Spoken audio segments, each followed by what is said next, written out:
राधा स्वामी, राधा स्वामी दयाल की दया, राधा स्वामी सहाय, राधा स्वामी। प्यारी साध संगतियों, माताओं, बहनों, बुजुर्गों, साथियों, बच्चों, जितने भी सत्संगी प्रेमी यहाँ उपस्थित हैं, सबसे बेनती है कि जितनी देर सत्संग हो आराम से शांति से बैठ के सत्संग लाभ उठाएं। साल में लगभग यहाँ सत्संग का अवसर मिलता है,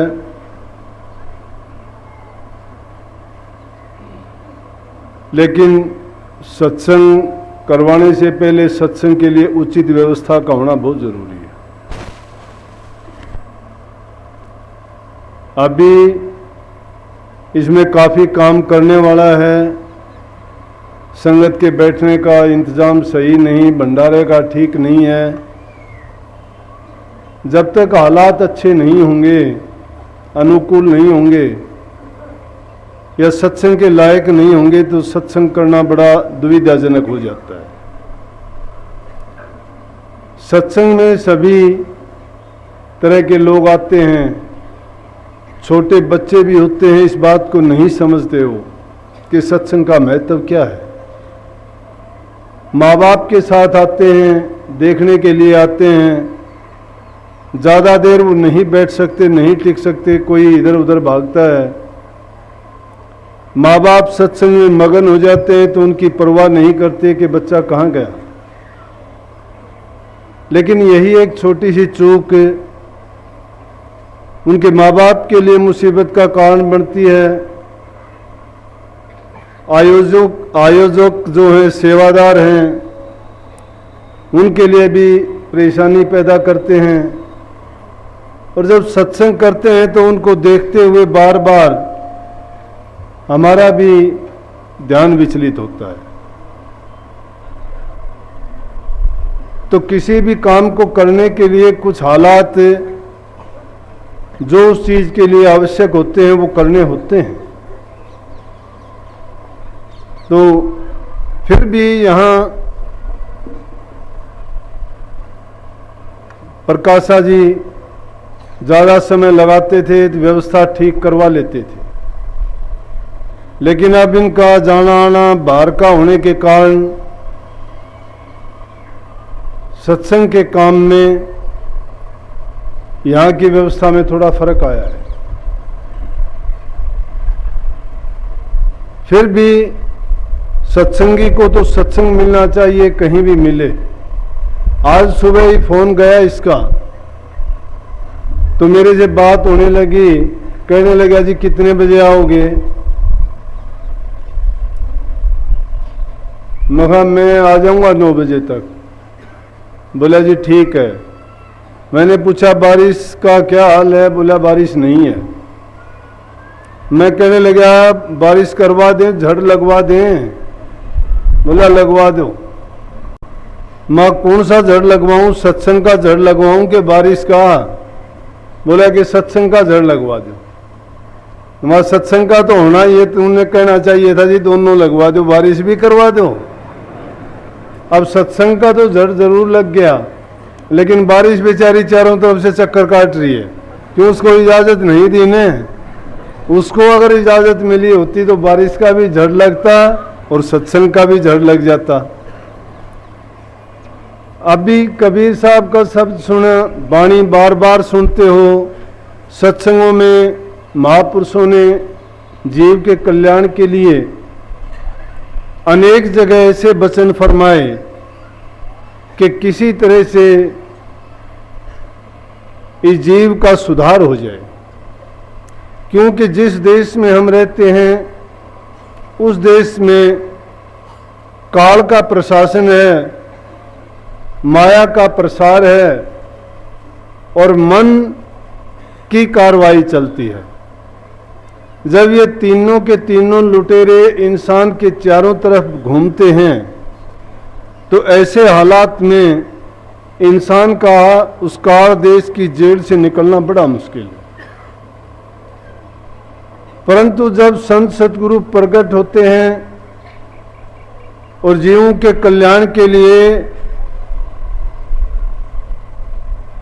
वाणी के द्वारा, सत्संगों के द्वारा नाम दे करके जीव को हर प्रकार से श्याम दाम दंड भेद हर प्रकार से जीव को कल्याण के मार्ग पर लगाने का प्रयत्न करते हैं। परंतु जीव क्या है कि जब तक सत्संग में आता है, सुनता तो है सत्संग, चाहता भी है कि सुधार करे, पता भी उसको लगता है कि जो काम तू करता है ये तुझे काल में फंसाने वाला है, संतों की बख्शी हुई दौलत है, वो तुझे काल जाल से, कर्म से और इस जेल से मुक्त करवाने वाली है। लेकिन मन का गुलाम होने के कारण ये भूल जाता है, और जब भी इसको थोड़ी सी आज़ादी मिलती है ये ऐसा कर्म कर बैठता है कि संतों के दिए हुए वचन को भूल के बार बार इस काल के चक्कर में ही रहता है। इसीलिए ये जीव 84 में 4 खान में लुटता पिटता गंदे मंदे कर्म करते हुए कर्म का बोझ अपने सिर पे लदा के बार बार संसार में आता रहता है। परंतु इंसानी चोला जब मिला है, हमें अवसर मिला है सत्संग लाभ उठाने का, संत सतगुरु मिले हैं और जिन्होंने हमें नाम की वो दौलत बख्शी है। कबीर साहब ने चेताने के लिए एक कोई भी कसर नहीं छोड़ी। एक जगह एक वाणी में मंगल था, मैं पढ़ रहा था और मुझे ख्याल आया तो उसमें क्या कहा कि जीव की तरफ से कहते हैं वो, और कितना समझाया, कहते सतगुरु सब कुछ दीन देत कछु न रहे। कितनी कमाल की बात कही कि सतगुरु सब कुछ दीन देत कछु न रहे हो, हम ही अभागन नार अमृत तज विष गए। अरे सतगुरु ने देने में कोई कमी नहीं छोड़ी। देना किस चीज को समझते हैं? संसार के पदार्थों को प्राप्त करके कोई आज तक इस संसार में सुख शांति और संतोष नहीं भोग पाया। लेकिन सतगुरु ने जो चीज दी है उसमें संसार के नहीं, दोनों जहां के, इस जगत के भी और अगत के भी। जगत के तो क्या कि जगत में जब तक रहता है वो शांति सुख और संतोष भोगता है, उस नाम में सभी चीजें आ जाती हैं।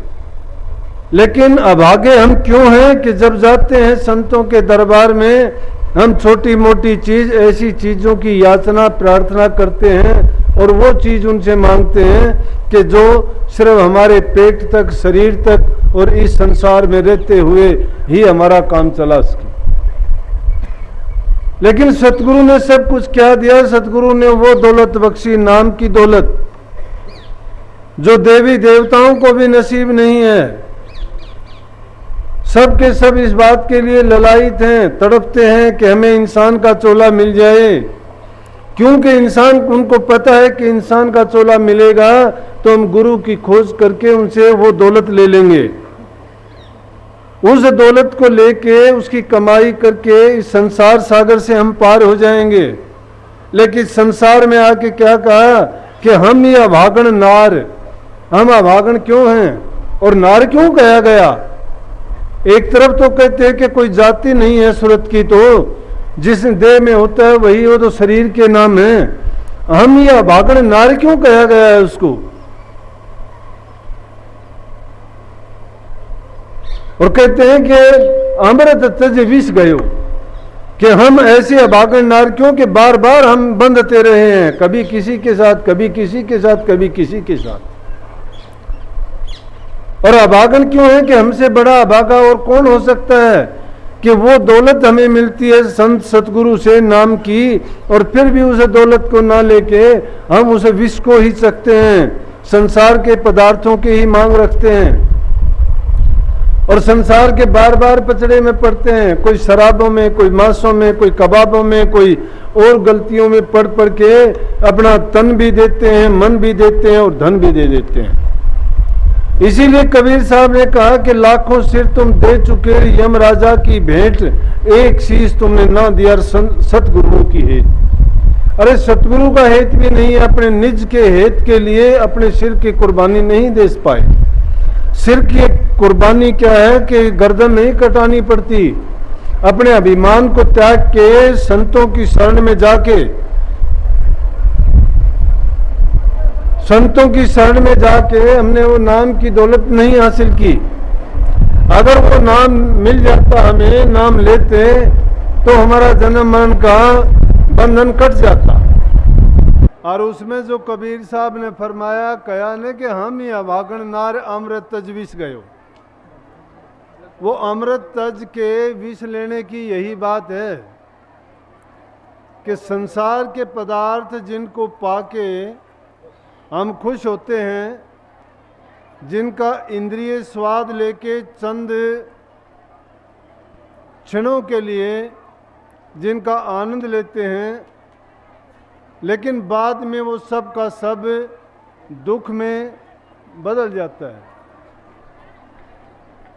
तो इसलिए संसार के जो पदार्थ हैं, संसारी लोग उन्हीं के लिए अपना जीवन, अपनी बल बुद्धि और सारी जितनी भी ताकत होती है उन्हीं चीज़ों को प्राप्त करने में लगा देते हैं। परंतु उनकी तासीर कैसी है? विष जैसी। विष कहते हैं जहर को, जहर जो भी खाता है वो मर जाता है। लेकिन मरना तो संत लोग भी बताते हैं, उस मरने में और इस मरने में बड़ा अंतर है। संसारी लोग जो मरते हैं वो मरना है नरकों में जाने वाला, लेकिन संतों की जो मौत है, संत जो मरना बताते हैं वो जीवित मरना है। और जीवित मरना क्या होता है? जीवित मरना होता है कि इंसान जीते जी सारे पदार्थ होते हुए, सारी चीज होते हुए, अपने मन को, इंद्रियों को और सारी चीज़ों को अपने काबू में रखते हुए तप, संयम और साधना के साथ जो जीता है वो जीते जी मर जाना होता है। उसी को जीवन मुक्ति कहते हैं। ऐसी मौत संत लोग रोजाना मरना बताते हैं और वही सूरज शब्द का योग है। बड़ा सीधा है, सरल है, लेकिन करना बड़ा कठिन है। करने के लिए इंसान को बहुत कुछ अपना त्याग करना पड़ता है, परंतु हम तो अपना थोड़ा सा भी सुख सुविधा और थोड़ा सा भी समय उसमें लगाने के लिए तैयार नहीं है। अब कही है ये बात तो कि अगर नाम की दौलत सिर के बदले में भी मिल जाए तो भी सस्ती जानो, तो भी सस्ती है। लाखों सिर हमने दिए हैं इस मौत को, इस काल को। क्यों दिए हैं कि कितनी बार 84 लाख योनियों में भरमते हुए कितनी बार मरे हैं, कितनी बार जिए हैं। और ये सिलसिला अभी चलता ही रहेगा। कब तक चलता रहेगा? जब तक किसी पूर्ण पुरुष की संगत ना मिलेगी, उनसे हमें नाम की बख्शीश ना मिलेगी, और वो नाम की दौलत हासिल करके उस नाम की कमाई नहीं करेंगे, तो हम ये ना जीवित मरना सीख सकेंगे और फिर बार बार यूं ही मरते जीते हुए संसार के दुख कष्ट झेलते रहेंगे। इसीलिए संतों ने कहा है कि वो विष है। हमने अमृत को तो छोड़ दिया। अमृत का मतलब होता है जो हमें अमर बना दे। मृत कहते हैं मरने को, और अमृत होता है जो मरता नहीं है। नाम जब पिया जाता है, नाम प्याला है, ये जीव को अमर कर देता है। लेकिन हम अभागे हैं कि जब हमें अवसर मिलता है, अवसर मिलने के बाद भी हम उस अवसर को हाथ से निकाल देते हैं। काल की तो रचना ऐसी है, वो तो कदम कदम पर परीक्षा लेता है जीव की, उसको जांचता है, परखता है, देखता है। जीव को इतनी तकलीफ देता है, इतने कष्ट देता है, ताकि उस जीव को ये जांचा जा सके कि क्या चाहता है। कि जब वो अपनी जगह पर टिक जाता है, उन कष्टों को झेल जाता है और संयम के साथ, धैर्य के साथ और मन में एक धीरज रखते हुए अपने मार्ग से नहीं भटकता है, तो एक पल में निहाल कर देता है। कहा है बल्कि कि ताऊंगा तपाऊंगा और नखते तारूं खाल, मेरा भगत डिगे नहीं तो पल में करूं निहाल।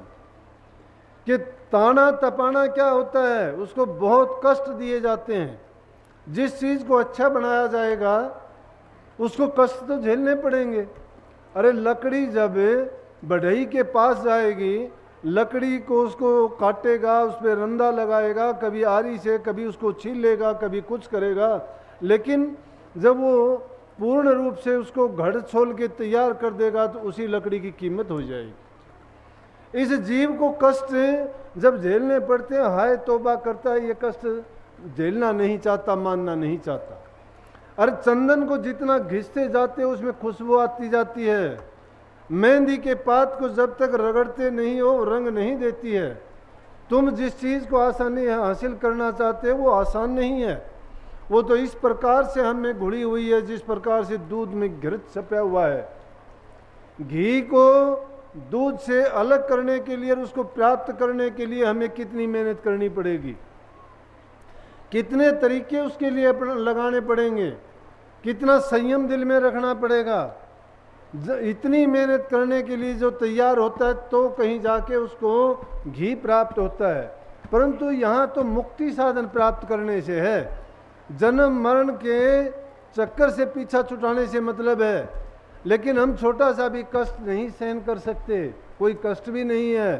संतों की जीवनियाँ देखो, रविदास जी के हाथ कटवा दिए गए थे, पलटू साहब को ताते तेल के कढ़ाई में डाल दिया गया था, कबीर साहब को खूनी हाथी के नीचे पैरों के नीचे कुचलवाने की कोशिश की गई। लेकिन जिसने राम नाम का सहारा और ओट लिया है, जिसने राम नाम का कवच पहन लिया, उस पर ये संसार के चीज़ें कोई भी अपना ना जो कुछ कर पाई हैं और ना कभी कर पाएंगी।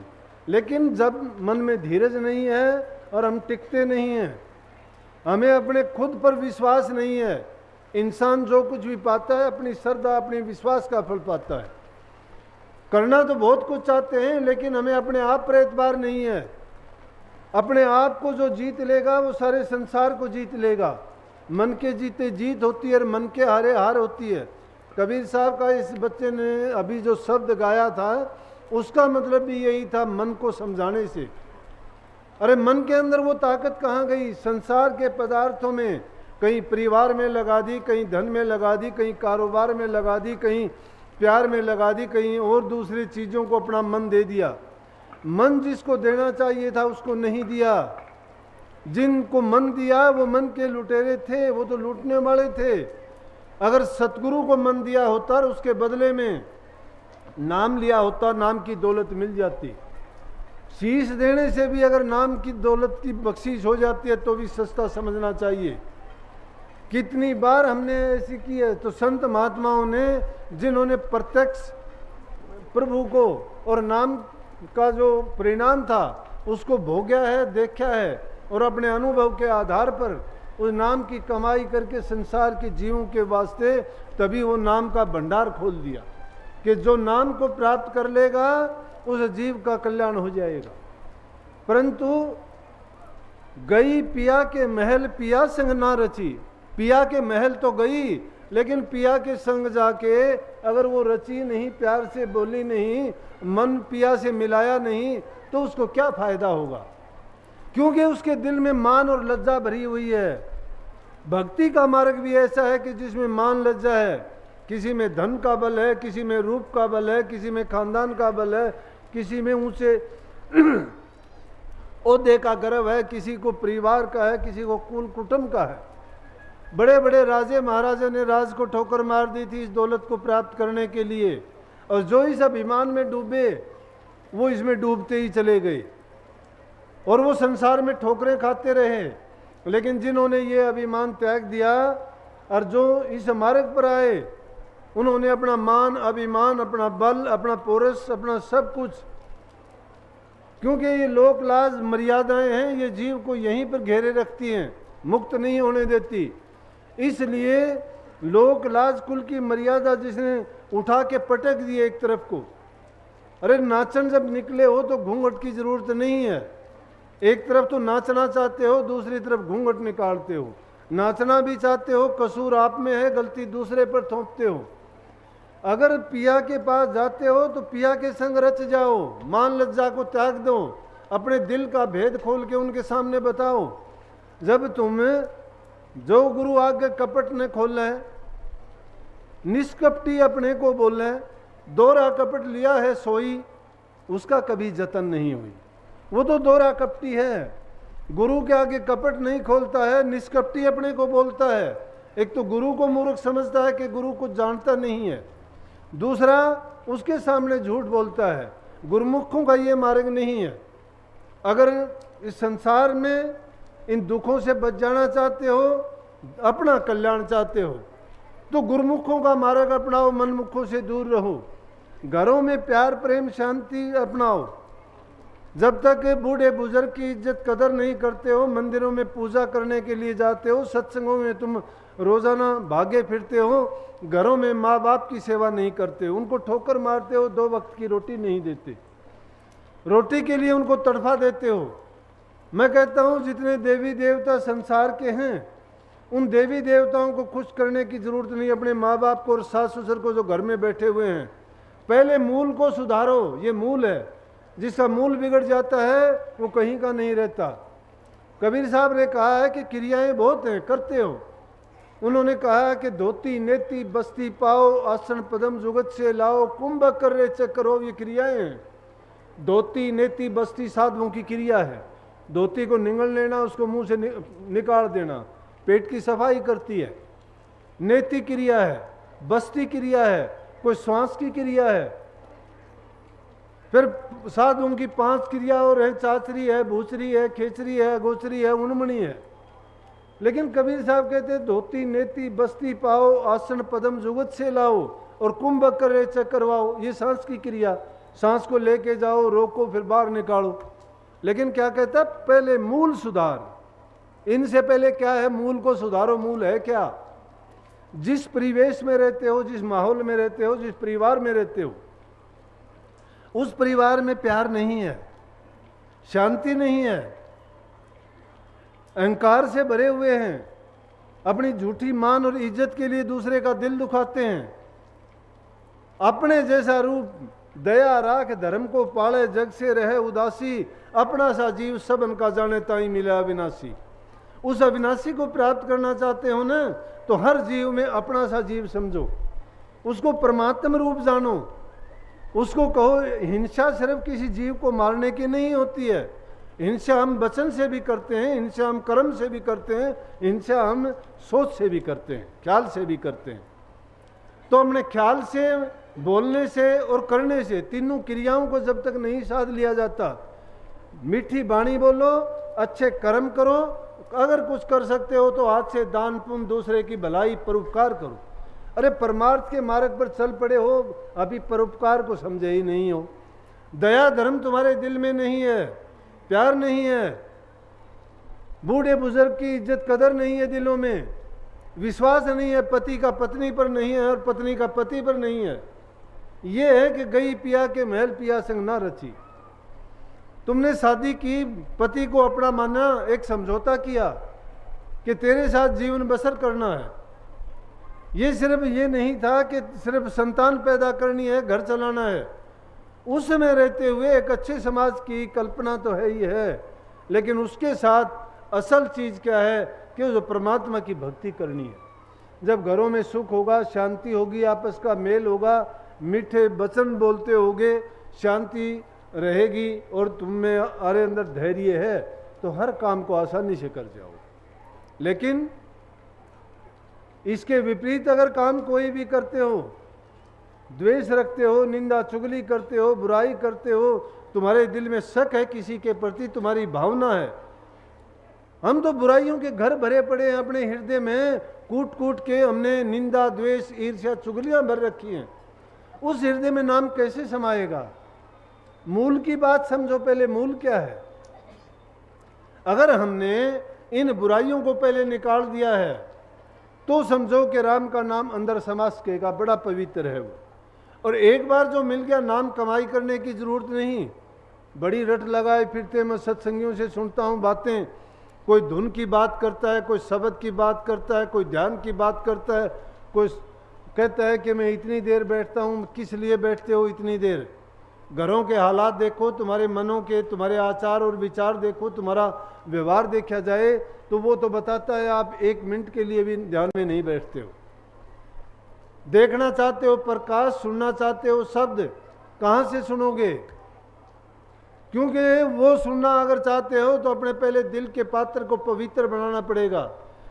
परमात्मा की ज्योति उस घट में ही जलती है।